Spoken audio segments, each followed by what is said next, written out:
ఎలా వచ్చాయంటే, "ఓహ్! మర్చిపోయా గదా!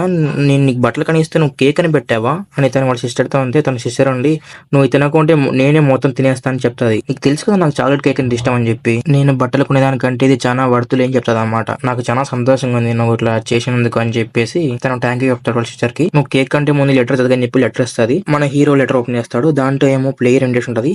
అప్పుడు మన hero I am a player, నేను నీకు సర్ప్రైజ్ ఇద్దాం అనుకున్నాను. అందుకే నేను లెటర్ బాక్స్‌లో నుంచి ఇది తీశాను అని చెప్తదనమాట. కంగ్రాచ్యులేషన్ చెప్తది. ఇప్పుడు మన హీరో అనుకుంటాడు, ఇప్పుడు మన లైఫ్స్ మారే ఛాన్స్ ఉందనుకుంటాడు. మన హీరో కిమ్ వచ్చేసి కొరియన్ ప్లేయర్ అసోసియేషన్ ప్లేస్‌కి వెళ్తాడు. అది అతను చూసి ఆశ్చర్యపోతాడు. ఐ యామ్ ఫైనల్లీ హియర్ అనుకుంటాడు. ఎక్కువ ఆశ్చర్యపోకుండా అలాగే ఎక్కువ ఎమోషన్ కాకూడదు అనుకుంటాడు తను. అలాగే అతను ఇది ఇంకా మొదలు మాత్రమే అనుకునే టైంలో ఒక అమ్మాయి వచ్చి కంగ్రాచ్యులేషన్ చెప్తది. ప్లేయర్ కిమ్ మీరేనా అంటే హాహా అంటాడు మనోడు.